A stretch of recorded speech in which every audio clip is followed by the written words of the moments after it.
आज हम क्या पढ़ने वाले हैं? आज हम, जैसा कि आप लोगों को कल तक ये बताया गया था कि क्वेश्चन नंबर 4 का first part, second part and third part, but बच गया था उसमें remaining 2 part, fourth part and fifth part. तो आज हम क्वेश्चन नंबर 4 के एक्सरसाइज 3.5 का क्वेश्चन नंबर 4 के fourth part and fifth part को यहाँ पे कंटिन्यू करेंगे। ठीक है, तो हम सबसे पहले यहाँ पे क्वेश्चन देखेंगे। क्वेश्चन है from the pair of linear equations in the following problem and find their solution if they exist be any algebraic method. जैसा कि आपको अभी तक, इससे पहले आपने 3 पार्ट को कंप्लीट किया, तो जैसा कि उसमें आपको बता दिया गया था कि जितने भी क्वेश्चन होंगे उसके हम क्या करेंगे कि पहले पेयर ऑफ लीनियर इक्वेशंस बनाएंगे, देन हम किसी भी अलजेब्राइक मेथड से उसे सॉल्व करेंगे। अलजेब्राइक मेथड मींस क्या? अलजेब्राइक मेथड में आपको या तो फिर सब्स्टिट्यूशन मेथड से सॉल्व करना है, या फिर आपको जो इजी लगे, या फिर आप क्रॉस मल्टीप्लिकेशन मेथड यूज कीजिए, या फिर आप एलिमिनेशन मेथड यूज कीजिए। ठीक है, तो क्वेश्चन यहाँ पर हम देखते हैं क्वेश्चन नंबर 4 का 4 कि place A and B are 100 kilometre apart on highway. बोल रहे हैं कि 2 प्लेस है, एक ए है एक बी है। ठीक है, 2 प्लेस है, place A and B are 100 kilometre apart. दोनों क्या 100 किलोमीटर क्या है, दूर है। किससे? हाईवे से। ठीक है, हाईवे पर से क्या है 100 किलोमीटर। प्लेस ए और प्लेस बी दोनों क्या 100 किलोमीटर दूर है। ठीक है, तो बोल रहे हैं one car start from A and another from B at the same time. बोल रहा है कि एक कार जो है वो स्टार्ट करता है प्लेस ए से, जहां मेरा प्लेस ए है वहां से स्टार्ट करता है, और एक अनदर कार है जो कहां से स्टार्ट करता है, प्लेस बी से। ठीक है, वो भी सेम टाइम पे।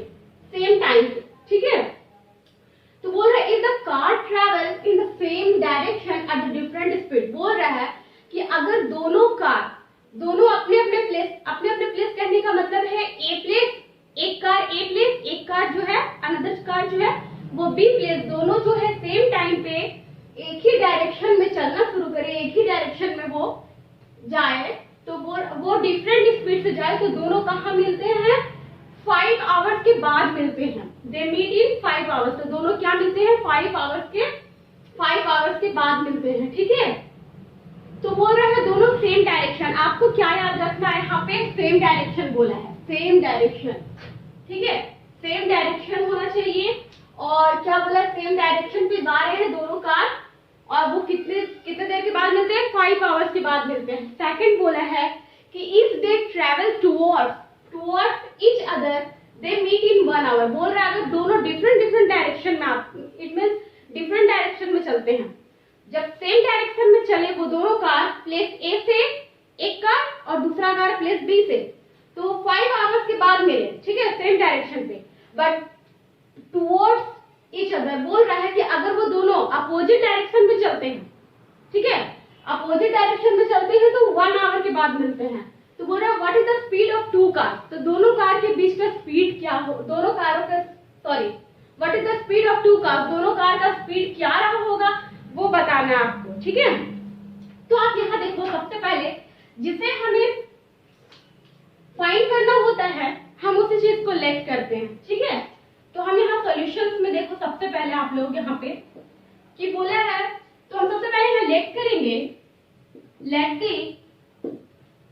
अच्छा, यहाँ देखो, यहाँ क्या बोला है कि with the same time, same direction, different speed. आप यहाँ पे देखो, एक बोला है डिफरेंट स्पीड से भी जा रहा है और मिल रहा है 5 आवर्स के बाद। देखो, डिफरेंट स्पीड कहने का मतलब कि 2 कार है।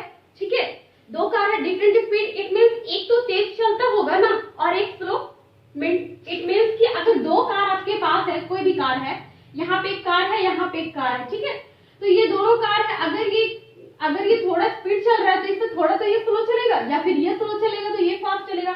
इट मींस कि डिफरेंट स्पीड कहने का मतलब है कोई एक कार होगा जो फास्ट चलेगी, है ना। तो यहाँ पे देखो, लेट द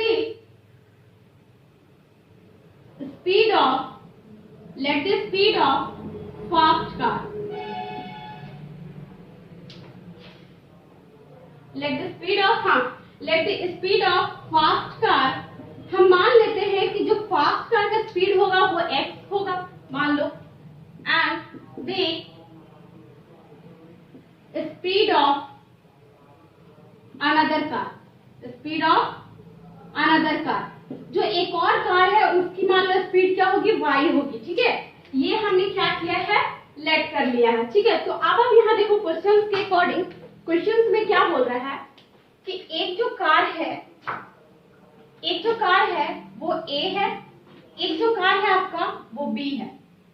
ठीक है, यहाँ ध्यान से देखो, एक कार A है, एक कार B है, सॉरी मिस्टेक, एक प्लेस A है, एक प्लेस B है, अनदर प्लेस B है।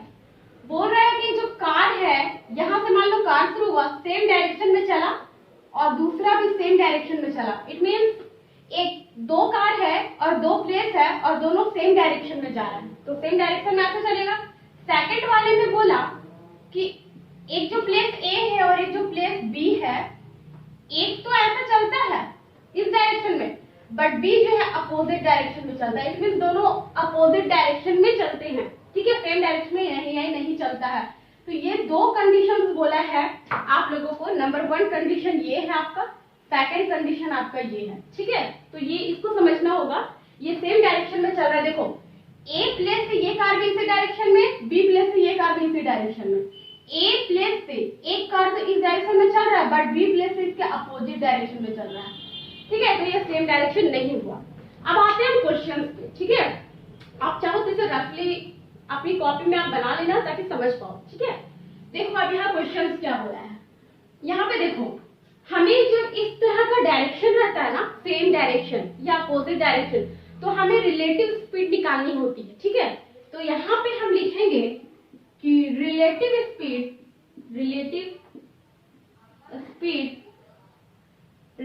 Speed of same direction.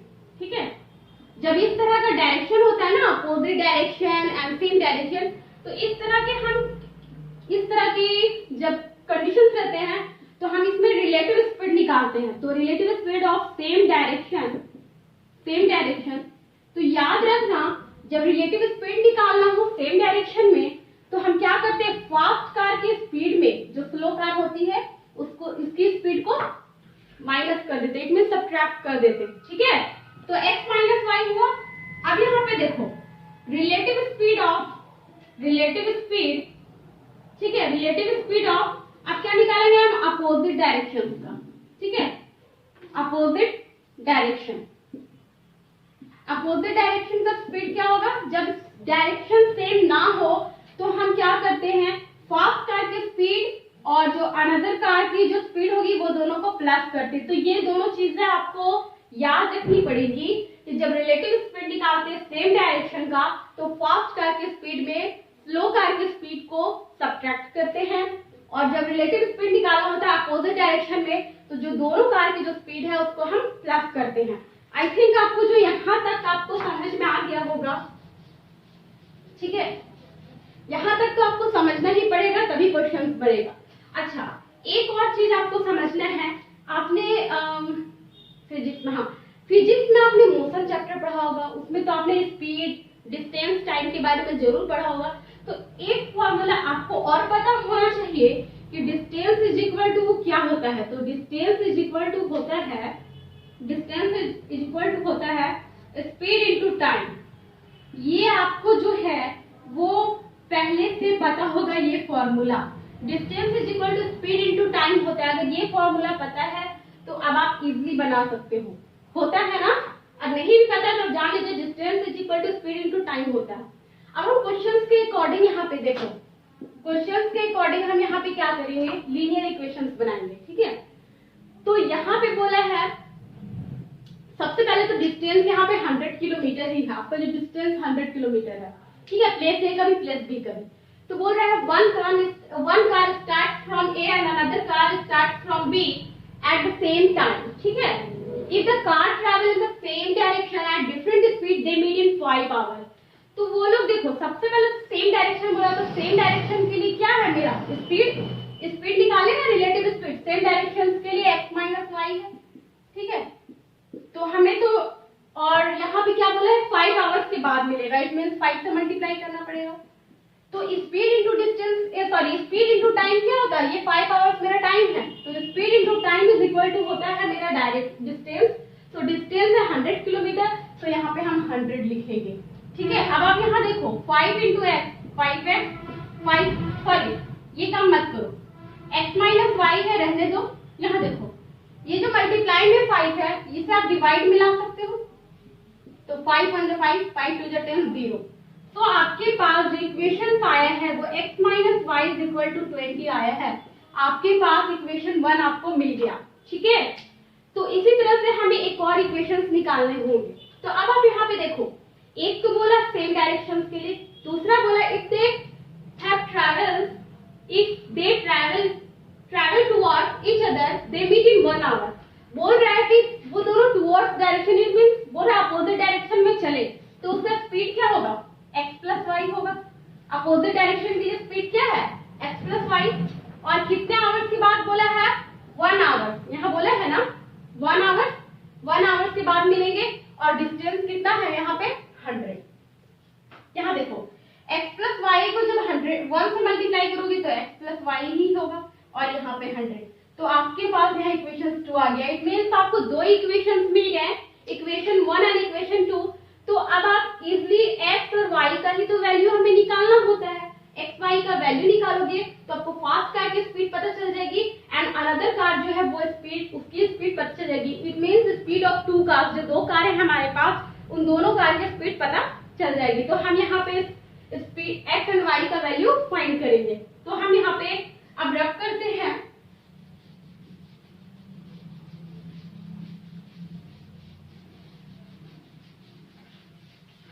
देखो हमारे पास दो इक्वेशंस है, ठीक है। दो इक्वेशन क्या है, एक तो ये है और सेकंड हमारा ये है ना, ये दो है।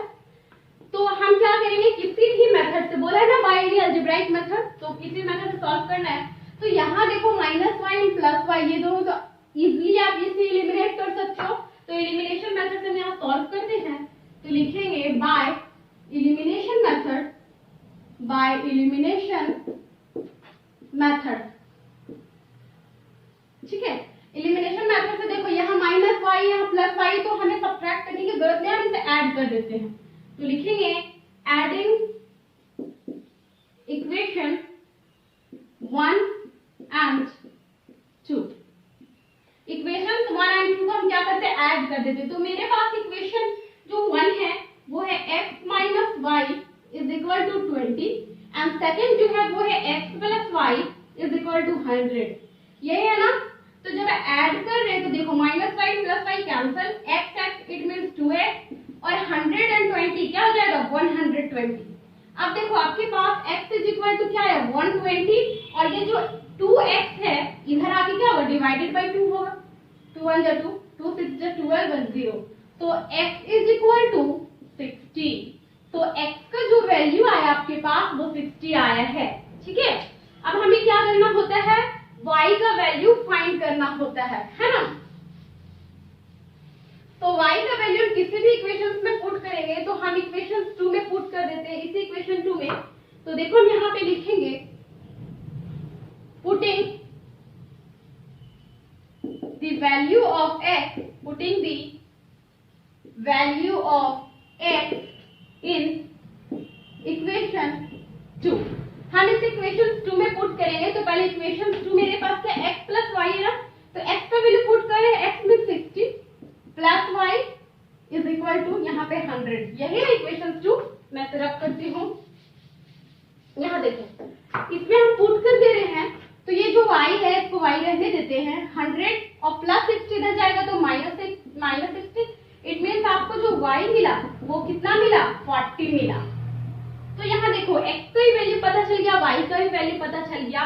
तो हम x और y को क्या यहाँ पे लेट किए थे आपको पता है, हम यहाँ पे क्या लेट किए थे स्पीड ऑफ कार का। तो यहाँ लिख देंगे hence the speed of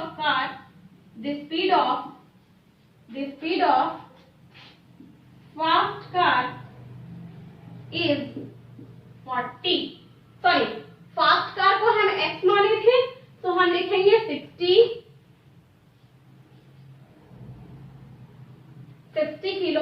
per hour. 60 kilometer per hour. And the another and the speed of, यहाँ क्या लिखोगे, and the speed of another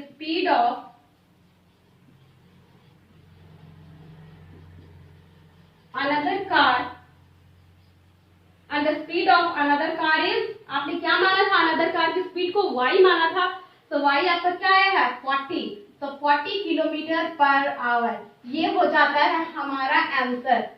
ठीक है, आई होप कि आपको यहाँ तक जो है वो इजीली आपको यहाँ पे समझ में आ गया होगा। हमने क्या किया, पहले दोनों स्पीड को लेट किया, दोनों कार की स्पीड को, देन हमने रिलेटिव स्पीड निकाली। आपको रिलेटिव स्पीड पता होना चाहिए, सेम डायरेक्शन में क्या करते हैं, फास्ट स्पीड की कार को सब्ट्रैक्ट करते हैं स्लो स्पीड की कार को। ठीक है, और जब अपोजिट डायरेक्शन की बात आती है तो उसका रिलेटिव स्पीड कैसे निकालते हैं, दोनों की स्पीड को ऐड करते हैं, और निकालने के बाद हम दोनों इक्वेशंस को फाइंड किए, दोनों लीनियर इक्वेशंस को, और जिस तरह से हम सॉल्व करके आए हैं एक्स वाई का वैल्यू को हमने फाइंड किया, देन हमें फाइनली क्या मिला, हमें जो स्पीड ऑफ कार मिली, स्पीड ऑफ फास्ट कार मिली वो 60 किलोमीटर मिली, 60 किलोमीटर पर आवर मिली, and speed of another car 40 kilometre per hour मिली। ठीक है, तो देखो आपको यहाँ टोटल ऐड भी करोगे ना 6 and 4 तो आपको 10 मिलेगा, इट मीन 100 किलोमीटर। तो 100 किलोमीटर का डिस्टेंस था ना दोनों कार मिल करके, इसकी स्पीड ये थी, इसकी स्पीड ये थी। ठीक है, आई होप कि आपको ये क्वेश्चन बहुत अच्छे से समझ में आया होगा और मजा भी आया होगा। इस तरह के क्वेश्चंस को आप कोशिश करना, और भी क्वेश्चंस को, इस तरह के क्वेश्चंस को आप सॉल्व करो। ठीक है, ठीक है, अब देखते हैं क्वेश्चन नंबर 4 का 5th पार्ट। नेक्स्ट है यहाँ पे क्वेश्चन नंबर 4 का 5th पार्ट। ठीक है, तो 5th पार्ट में क्या है, यहाँ पे बहुत इजीली, बहुत अच्छा क्वेश्चन है, बहुत इजी क्वेश्चन है, बहुत मजा आएगा इस क्वेश्चन में, बहुत अच्छा क्वेश्चन है।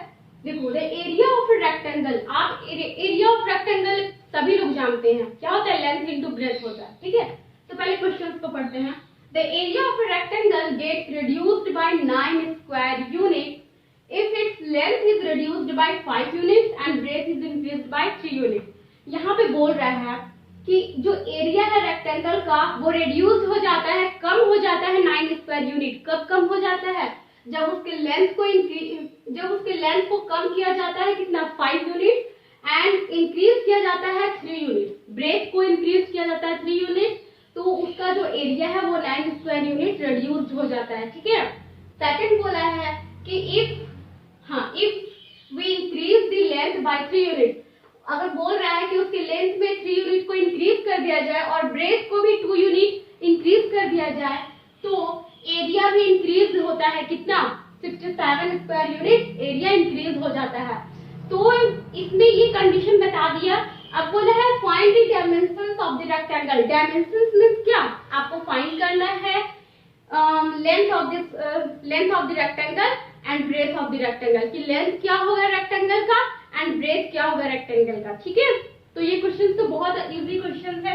हमें जिस चीज को फाइंड करना होता है हम उस चीज को लेट करते हैं, सिंपल। ये चीज हमेशा अपने माइंड में सेट करना, मैथ का यही रूल है कि हमें जिस चीज को फाइंड करना है उसी चीज को हम लेट कर लेंगे, सबसे इजी। देखो, तो यहाँ पे लेट करेंगे, let the length of a rectangle,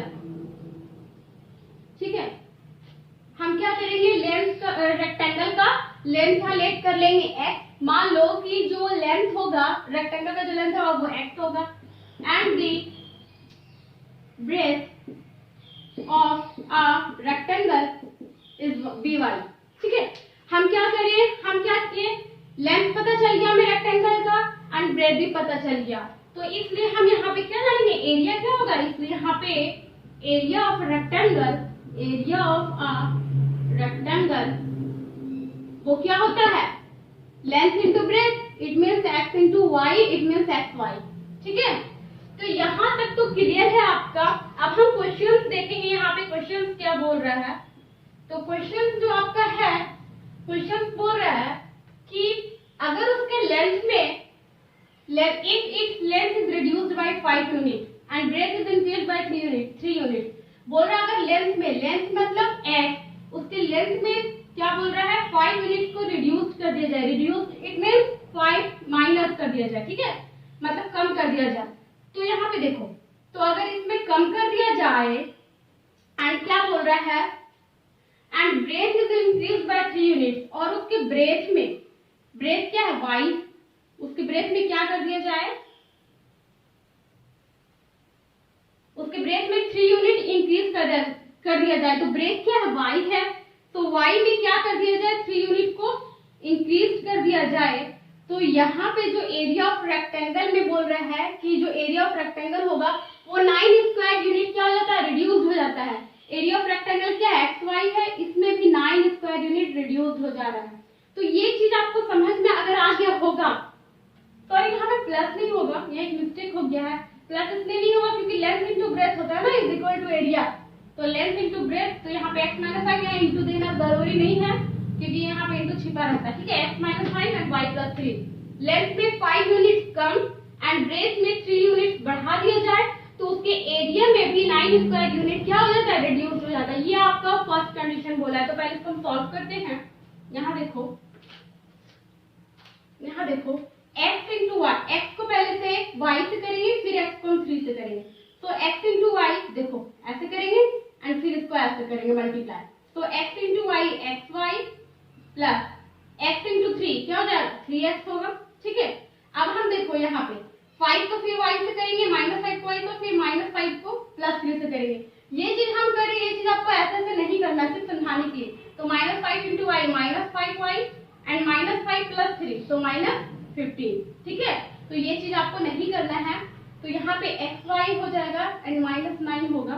अब आप यहाँ पे देखो एक्स वाई है, जब सेम साइन हो इक्वल के, ठीक है, इक्वल के दोनों साइड, जैसे ओहो यहाँ इक्वल है, यहाँ पे प्लस एक्स वाई है, यहाँ पे प्लस एक्स वाई, जब सेम साइन होता है ना तो वो दोनों कैंसिल हो जाता है। बट इक्वल के दोनों अपोजिट, मतलब इक्वल के दोनों अलग अलग साइड होना चाहिए। और जब यहाँ पे अगर क्यों कैंसिल हो जाता है, क्योंकि इधर लाओगे ना तो ये प्लस में इधर तो माइनस एक्स वाई हो जाएगा, तो plus X Y minus X Y cancel.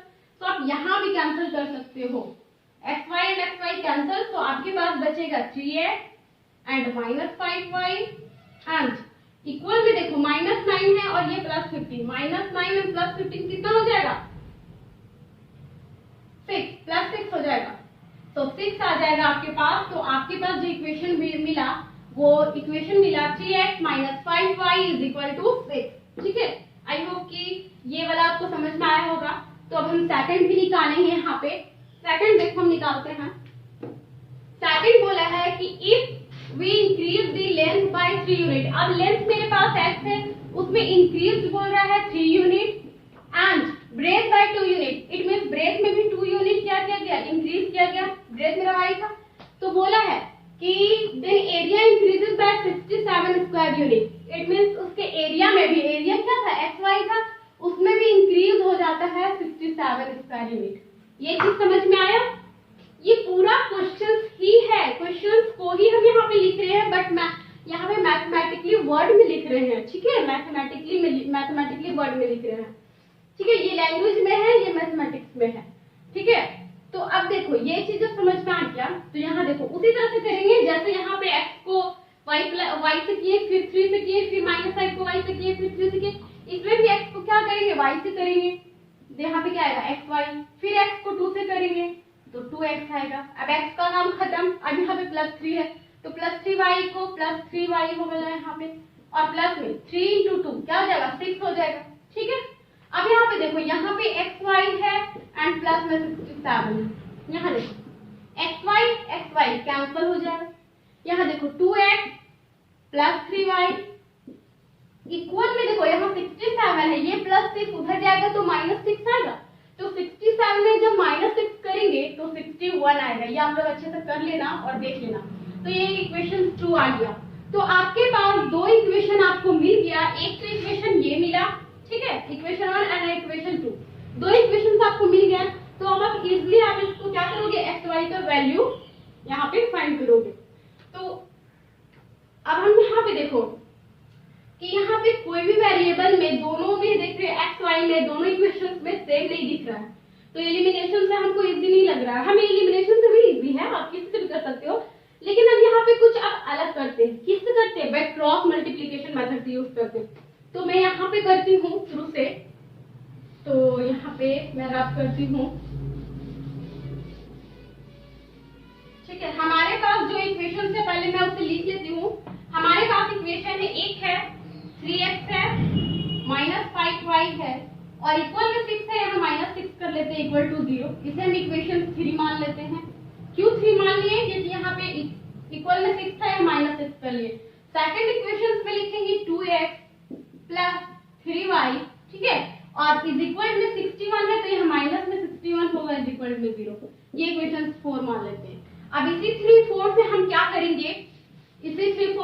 करेंगे, एक्स वाई का वैल्यू निकालेंगे, it means length and breadth का।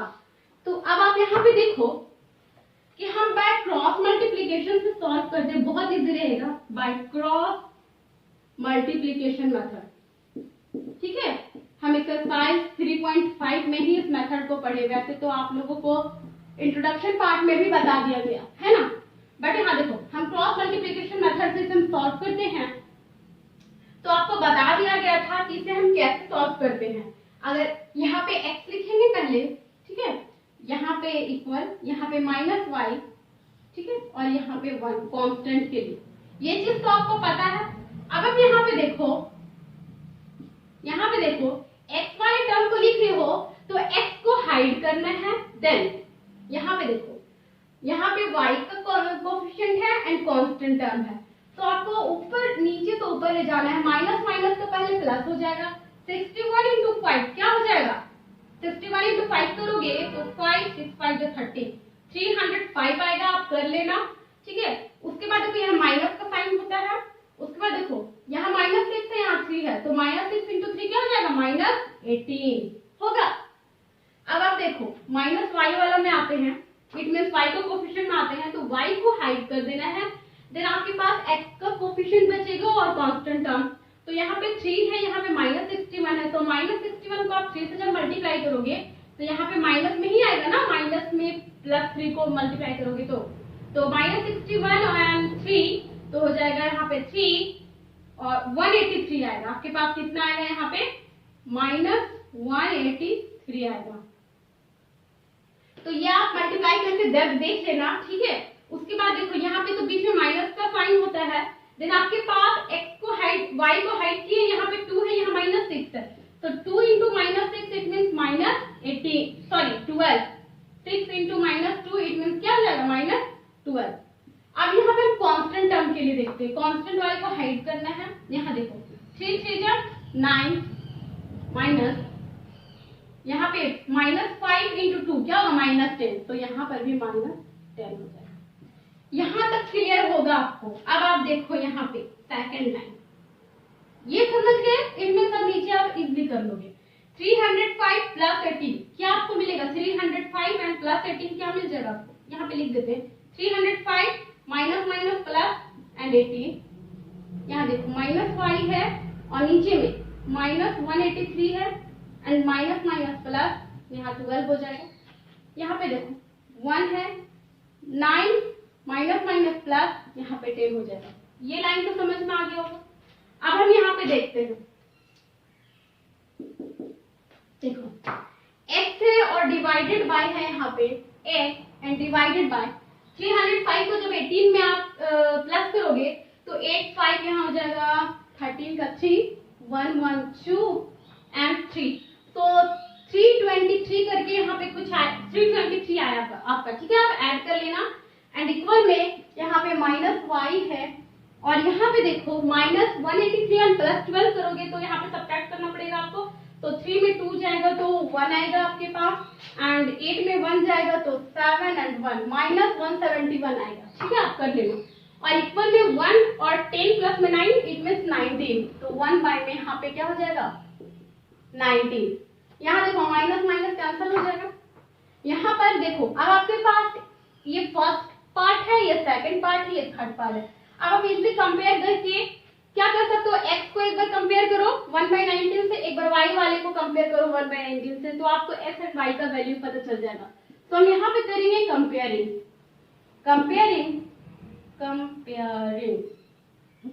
हाँ comparing first and third part. हम क्या कर रहे हैं, फर्स्ट एंड थर्ड पार्ट को कंपेयर कर रहे हैं, ठीक है। तो यहाँ देखो फर्स्ट है मेरे पास x/323 एंड जो थर्ड है वो 1/19 है। तो आप यहाँ पे देखो कि यहाँ जब आप मल्टीप्लाई करोगे 19 इंटू x तो आपके पास यहाँ आ जाएगा 19x एंड यहाँ पे 323 को 1 से करोगे तो 323 आएगा। अब यहाँ पे x है, ये जो 19 है वो डिवाइड में कर सकते हैं 19। जब आप इसको यहाँ पे डिवाइड करोगे यहाँ पे इसको, तो ये जो है 17 टाइम्स में ये जो है ये से पूरा कट जाएगा। आप जो है कर लेना, यहाँ हम पहले ही कर चुके हैं। तो x का जो वैल्यू आएगा वो 17 आएगा। यहाँ तक आपको क्लियर होगा। तो अब देखो यहाँ पे आपको पता चल गया। तो अब उसी तरह से क्या करेंगे, कंपेयर करेंगे हम। कहाँ करूं मैं इसे रब करती हूँ, ठीक है। आप लोग यहाँ पे इसे नोट कर लेना, ठीक है।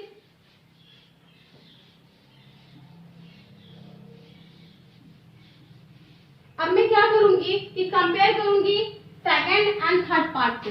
तो यहाँ पे लिखेंगे again comparing second and third part, ठीक है। मैं क्या कर रही हूँ, अगेन फिर से एक बार कंपेयर कर रही हूँ सेकंड एंड थर्ड पार्ट को। तो सेकंड मेरे पास है y/171 is equal to 1/19। So 19 into y, 19y is equal to 171 into 1, so 171। तो यहाँ देखो, तो आप यहाँ देखो y is equal to, यहाँ तो 171 है ही और यहाँ जो 19 है यहाँ ले आऊंगी तो यहाँ पे y का जो वैल्यू मिलेगा तो y9 आपका चला जाएगा 171, सॉरी y9 नहीं 99 जब 171, तो y का वैल्यू आ जाएगा आपके पास 9। तो अब जो है आप यहाँ देखो x का वैल्यू पता चल गया, y का वैल्यू पता चल गया। तो हमें यही तो फाइंड करना था। हमने क्या लेट किया था, तो हमने लेट किया था ये लेंथ एंड ब्रेथ। तो आप यहाँ लिख दोगे फाइनली, यहाँ लिख दोगे hence the length of a rectangle, तो लेंथ को आपने x माना था, तो यहाँ पे x आया है आपका 17, तो 17 यूनिट लिख दोगे, 17 यूनिट एंड यहाँ लिख दोगे and the breadth of a rectangle, यहाँ पे लिख देना is 17 यूनिट और यहाँ पे and the breadth of a rectangle is कितना है 9 यूनिट। तो ये आपका डायमेंशन फाइंड हो गया है रेक्टेंगल का। आई थिंक ये क्वेश्चन भी आपको बहुत अच्छा लगा और बहुत मजा आया होगा, ठीक है। अभी तक हम सब में एलिमिनेशन मेथड से सॉल्व किए, इसमें क्रॉस मल्टीप्लिकेशन मेथड से सॉल्व किए। आप किसी भी मेथड से सॉल्व कर सकते हो, आपकी जो मर्जी, ठीक है। तो आपको जो इजी लगे आप उस मेथड से सॉल्व करना, आपको x और y का वैल्यू सेम ही मिलेगा, ठीक है। आई थिंक आपको इस एक्सरसाइज 3.5 में किसी भी क्वेश्चन में आपको कहीं भी कोई भी दिक्कत नहीं हुई होगी। अगर आपको दिक्कत हुई होगी तो आप जो है मुझे कमेंट बॉक्स में लिख करके आप पूछ सकते हो, ठीक है। Thank you, thanks for watching.